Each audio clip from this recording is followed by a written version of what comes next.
Um fenômeno bem ligado à interferência de ondas em uma dimensão é a formação de ondas estacionárias.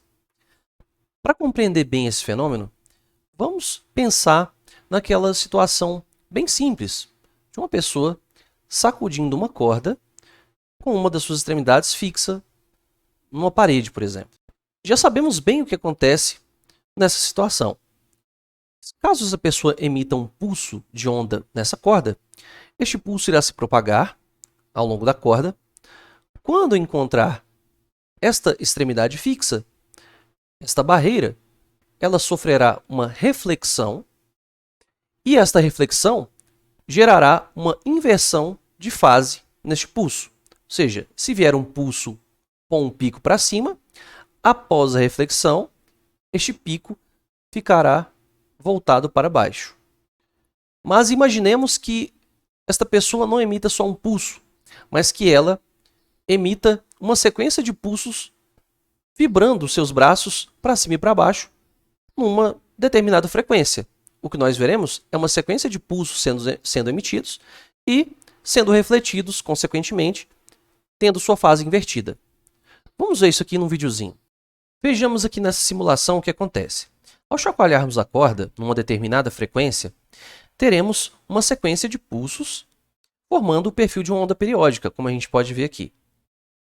Quando a onda bater na extremidade fixa, ela será refletida e sofrerá, como a gente sabe, uma inversão de fase. O que significa isso? A crista aqui incidente, quando for refletida, vai ser refletida como um vale. Da mesma forma, este vale aqui vermelho, quando for refletido, vai ser refletido como uma crista.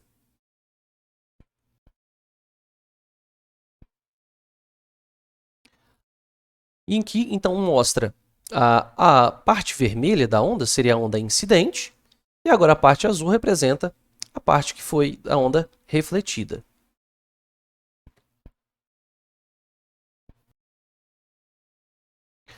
Com essa sequência de incidências e reflexões das ondas, percebemos que as ondas incidentes, que são as vermelhas, irão se superpor com as ondas azuis, que são as ondas refletidas. Notemos que as ondas incidentes e refletidas possuem a mesma frequência, a mesma amplitude e também o mesmo comprimento de onda. Com essa superposição da onda refletida com a onda incidente, nós temos então o fenômeno da interferência. E aí vamos avaliar aqui duas possibilidades.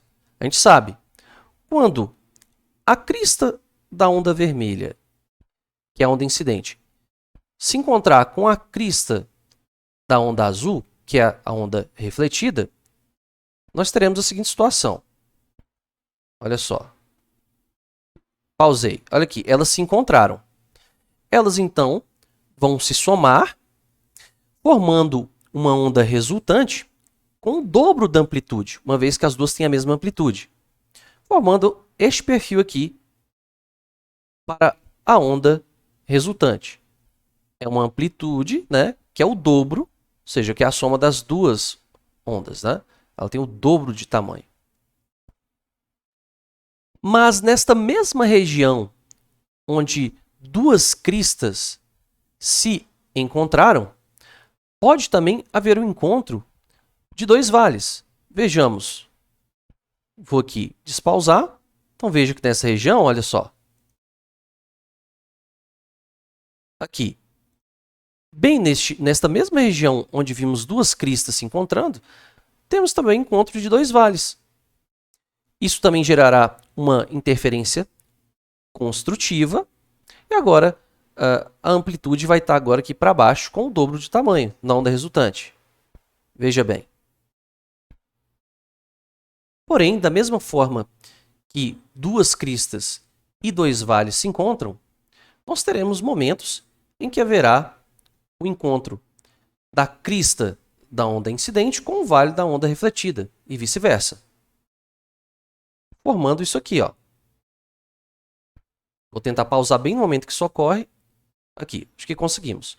Então você nota que a crista de uma onda encontrou com o vale da outra. Neste caso, temos agora uma interferência destrutiva. Como se espera, o resultado dessa interferência destrutiva vai ser um ponto que vai ter amplitude zero. A onda resultante, você pode ver que nesta região onde há interferência destrutiva, vai ter este ponto que vai ter uma amplitude nula. Agora vejamos. Nas regiões onde houver interferência construtiva, irá ser formada uma figura que eu chamarei de ventre. Veja bem aqui, ó. Vamos ver quando acontece a construtiva. Olha, então houve encontro de vale com vale, crista com crista. A onda resultante é justamente aqui, ó. Mas você percebe que nesta mesma região, onde ora ela está com amplitude aqui para cima, quando passar aqui, ela vai ficar para baixo, nesse mesmo lugar. Veja aí, ó. Aqui está muito lento, né? Mas se você tiver uma frequência maior de vibração, você vai notar que vai haver aqui uma região, que eu vou chamar de região ventral, ou simplesmente ventre, que vai ser o local onde sempre haverá uma interferência aí construtiva. Da mesma forma, aquelas regiões em que há a interferência destrutiva, eu chamarei de nós. Vejam aqui, ó. Vai ter pontos onde eu terei interferência destrutiva aqui. Essas regiões de interferência destrutiva representam os pontos de amplitude zero, eu chamo de nós. Então, regiões onde há a interferência construtiva, eu vou chamar de ventres, e onde tiver interferência destrutiva, eu vou chamar de nós. Agora eu vou trazer você para uma situação real. Um vídeo aqui gravado num laboratório. E você vai ver então este fenômeno da onda estacionária desta formação de uma forma em que você vai conseguir entender melhor a formação dos nós e dos ventres. Vou dar o play no vídeo aqui. Então nós temos uma cordinha, né, amarrada pelas extremidades fixas. Então ele liga a máquina e ela começa a vibrar. Olha, primeira coisa interessante. Quando para essa certa frequência que está vibrando, você consegue perceber a formação deste ventre aqui, ó. Você tem as extremidades fixas, essas extremidades fixas equivalem a nós, ou seja, são regiões onde não tem amplitude. Agora, esta região central, com amplitude máxima aqui, é conhecido como região ventral, ou simplesmente um ventre. Vamos deixar o vídeo rolar aqui. E agora você percebe que nesse seletor de frequências, ele está aumentando a frequência de vibração desse sistema. Fazendo isso, ocorre agora o surgimento de mais um ventre. Espera estabilizar, vou pausar. Então veja aqui, ó. Agora nós temos dois ventres. Esses dois ventres, entre eles existe um ponto onde a amplitude é nula. Este ponto é justamente um ponto que eu chamo de nó. Então nós temos, além agora das extremidades fixas, esses nós aqui, temos agora um nó no centro, acompanhado aqui de dois ventres ao seu lado. Dando continuidade, vou dar o play aqui mais um pouco, até que ele vai mexer no seletor de velocidades, aqui, perdão, de frequências, um pouco mais,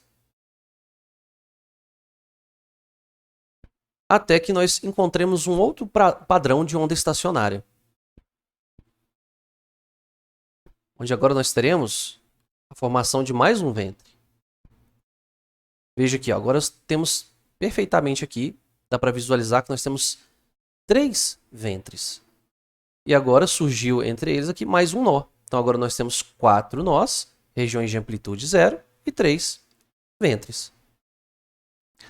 A essa altura, você já é capaz de entender ao menos como acontece a formação dessas ondas estacionárias. Precisamos do quê? De duas ondas que têm mesma frequência, mesma amplitude, mesmo comprimento de onda, caminhando em sentidos opostos e se superpondo. Na simulação que eu mostrei agora há pouco, ficou claro a presença de dois fenômenos ondulatórios. O da reflexão, quando a onda incidente batia nessa parte fixa, voltava, certo? Isso a gente já conhece. E o fenômeno da interferência, quando as duas ondas, a refletida e a incidente, se encontravam. Mas, para entender bem esse fenômeno, eu preciso de mais um ingrediente, um fenômeno que eu chamo de ressonância.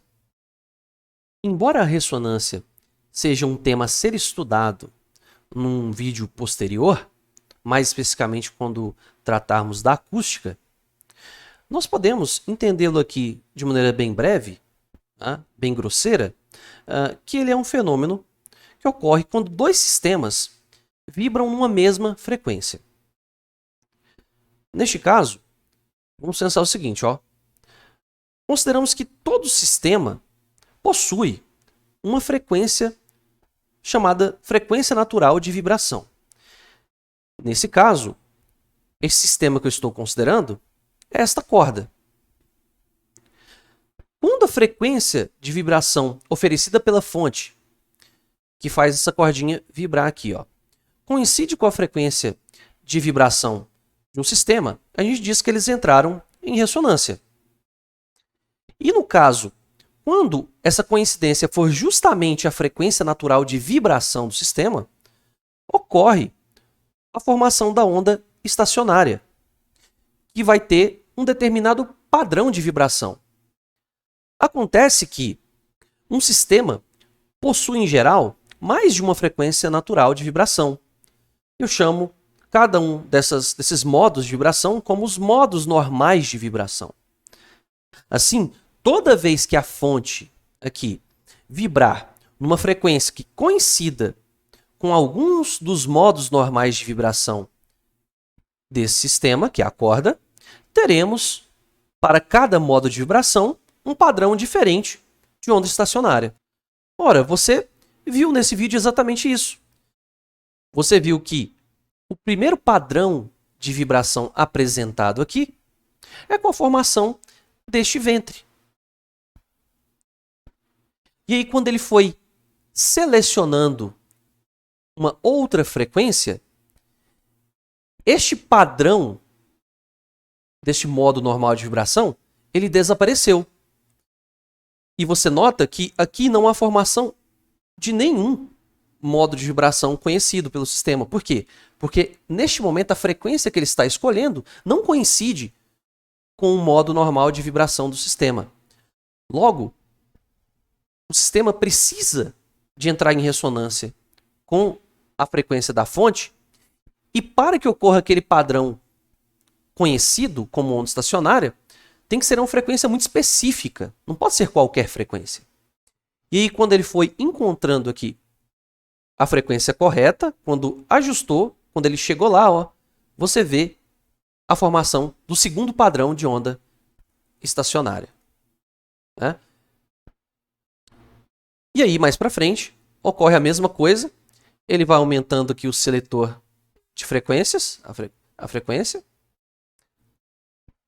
E aí você vai ver que o sistema fica todo bagunçado, a vibração fica bem disforme, não tem uma forma muito bonita, né? Justamente porque significa que o sistema não está vibrando no seu modo normal de vibração, seus modos naturais.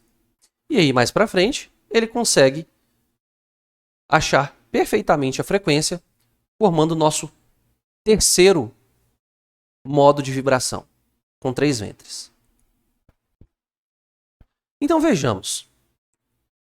A menor frequência de ressonância para o qual o sistema forma uma onda estacionária, eu vou chamar de frequência fundamental ou modo fundamental.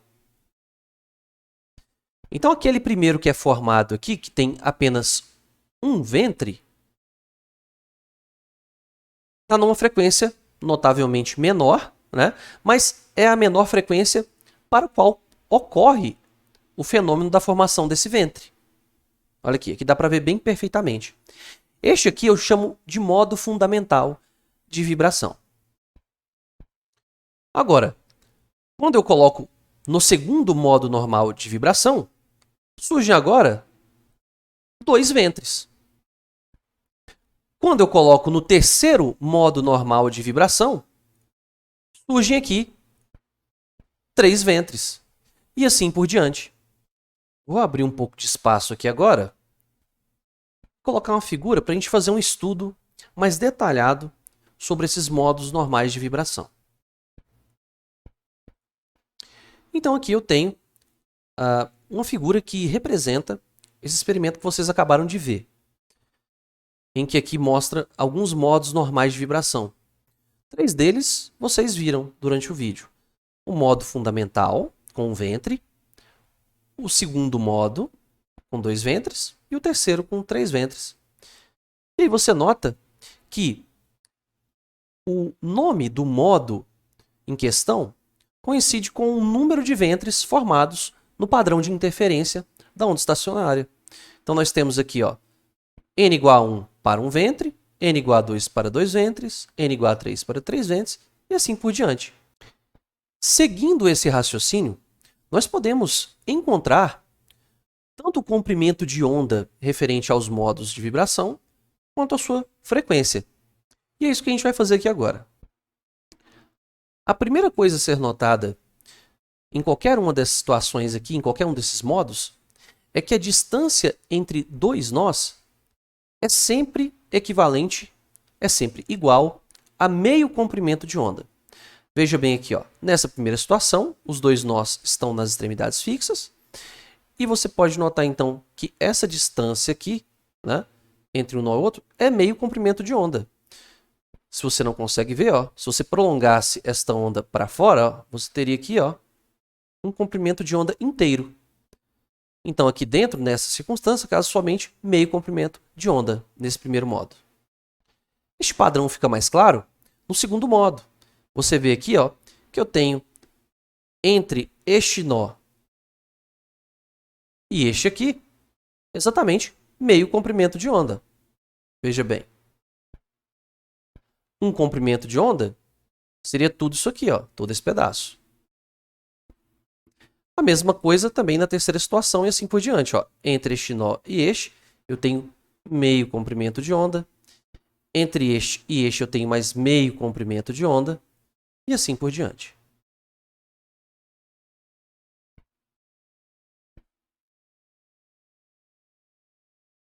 Então, eu vou analisar cada um desses casos e tentar encontrar uma expressão geral. Veja bem, para o primeiro modo normal de vibração, eu terei aqui, para n igual a 1, eu vejo que meio comprimento de onda, ou seja, lambda sobre 2, é igual ao comprimento da própria corda. Né? Veja aqui, este meio comprimento de onda é igual ao comprimento total da corda, que é L. Para o segundo modo normal, vamos colocar aqui n igual a 2, eu noto que meio comprimento de onda equivale agora a metade do comprimento da corda. Então, veja aqui, se eu pegar aqui, meio comprimento de onda equivale a L sobre 2. L sobre 2. Para o terceiro modo de vibração, eu percebo que meio comprimento de onda agora equivale a quanto? Só você fazer aqui, meio comprimento de onda vai equivaler a 1/3, porque todos esses ventres têm o mesmo tamanho. Então, aqui nós temos L sobre 3, 1/3 do tamanho da corda. Se você não percebeu o padrão ainda, vou fazer mais uma vez aqui. Para n igual a 4, meio comprimento de onda agora vai valer quanto? Eu vou ter aqui, meio comprimento de onda é justamente 1/4 do comprimento dessa corda. Ou seja, é L sobre 4. Agora já deu para perceber, está ficando bem claro, né? Eu vou agora criar uma expressão geral. Para o enésimo lambda, né? Sobre 2,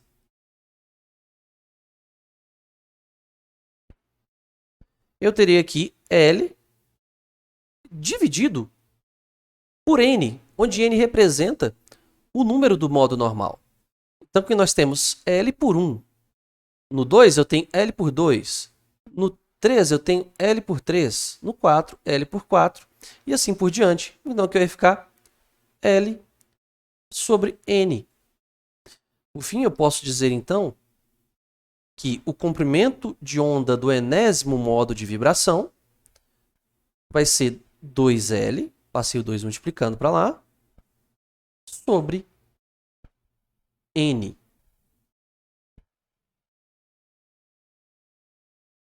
Uma expressão muito bonita. Agora eu posso escrever uma equação equivalente a essa, só que em favor da frequência.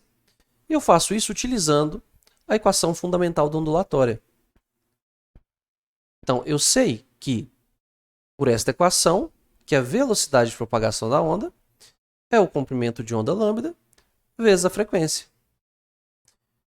Então, substituindo nesta equação aqui, eu obtenho que o lambda é V sobre a frequência, no caso, a enésima frequência, igual a 2L sobre N. Isolando a frequência, então eu tenho que a frequência do enésimo modo de vibração, modo natural, é V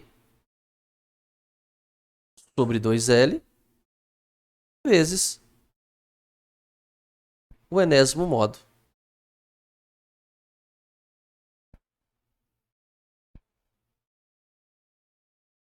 Antes de partirmos para o próximo tema, é importante fazer algumas ressalvas sobre a onda estacionária. Primeiramente, este nome. Você percebeu que, com o passar do tempo, estes padrões formados de oscilação da corda sempre representam os ventres e os nós nas mesmas posições. Daí, nós chamamos a onda de uma onda estacionária, porque ela sempre mantém o mesmo padrão com o passar do tempo. Outro fato notável aqui é que, neste modo de vibração estacionário, você não tem o transporte de energia pela corda. Você sabe que a onda ela é caracterizada por transportar energia. Mas se está havendo ondas se encontrando o tempo todo, como não há transporte de energia? É simples, né? Você pode notar aqui que estes pontos, né, que a gente chamou de nós, onde a amplitude é zero, né, você sempre os verá na mesma posição. Então, se este ponto sempre é um nó, não tem como a energia passar por aqui. Porque a energia é proporcional à amplitude da onda. Se este ponto tem amplitude zero, significa que não há como passar energia de um lado para o outro. Então, em ondas estacionárias, você não tem o transporte da energia. Espero que vocês tenham entendido.